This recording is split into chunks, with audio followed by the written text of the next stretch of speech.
लोकसभा निवडणुकीनंतर नरेंद्र मोदी यांनी तिसऱ्यांदा पंतप्रधान पदाची शपथ घेतली आणि केंद्रात एनडीएचं सरकार स्थापन झालंय।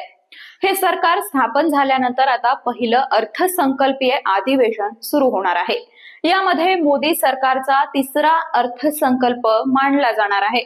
अर्थमंत्री निर्मला सीतारामन हे येत्या 23 जुलै रोजी अर्थसंकल्प सादर करणार आहेत। मात्र हा येणारा अर्थसंकल्प नेमका कसा असेल याची सर्वांनाच उत्सुकता लागली आहे। नमस्कार, मी समीक्षा भिंडे दरगड, आपण पाहताय बखर लाईव्ह।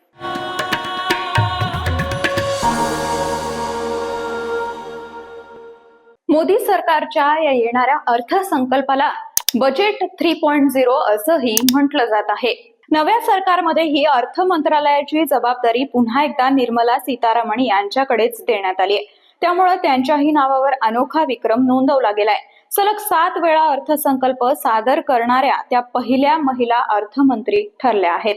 खरं तर लोकसभा निवडणुकीमध्ये भाजपला स्पष्ट बहुमत मिळालं नव्हतं। देशातील वाढती महागाई आणि बेरोजगारी हे यामागचं कारण असल्याचं बोललं जात आहे। त्यातच इंडिया आघाडीचंही मोठं आव्हान एनडीए पुढे उभं टाकलं आहे। त्यामुळं यंदाच्या अर्थसंकल्पात सर्वसामान्यांसाठी घोषणांचा पाऊस होऊ शकतो असंही बोललं जात आहे। भाजपकडून सातत्यानं विकसित भारत आणि देशाला $5 ट्रिलियन अर्थव्यवस्था बनवणं हे मुद्दे मांडले जात असल्याचं पाहायला मिळालंय। त्यामुळं सरकारच्या आर्थिक अजेंडामध्ये देशाला $5 ट्रिलियन अर्थव्यवस्था बनवणं आणि 2047 पर्यंत भारताला विकसित राष्ट्रामध्ये रूपांतरित करण्यासाठी सुधारणांना गती देणं यांचा समावेश असेल। तसंच लोकसभा निवडणुकीच्या प्रचारादरम्यान पंतप्रधान नरेंद्र मोदी यांनीही एकदा विधान केलं होतं की समजा त्यांचं सरकार पुन्हा एकदा स्थापन झालं तर देशाच्या अर्थव्यवस्थेला गती देण्यासाठी सरकारचं प्राधान्य असेल।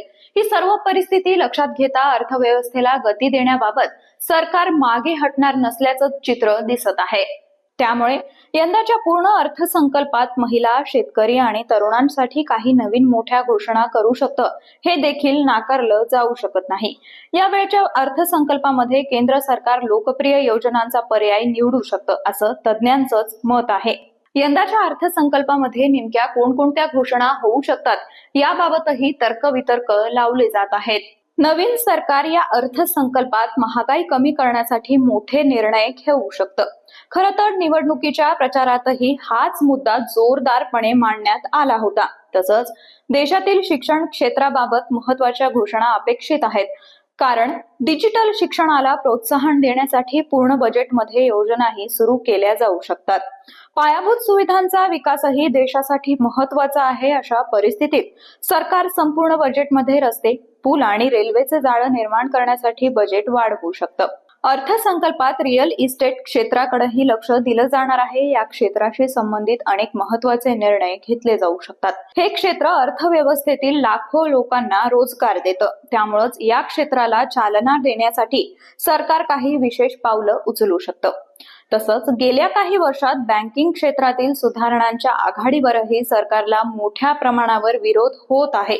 अशा परिस्थितीत या अर्थसंकल्पात बँकिंग क्षेत्राबाबत मोठी पावलं उचलण्याची आशा सरकारकडून आहे। याशिवाय अर्थसंकल्पात देशातील ज्येष्ठ नागरिकांसाठी दिलासा मिळण्याची शक्यता आहे, कारण पंतप्रधानांनी 70 वर्षांवरील सर्व लोकांसाठी आयुष्यमान योजना जाहीर केली होती। आता त्याच योजनेमध्ये विस्तार केला जाण्याची शक्यता वर्तवली जाते।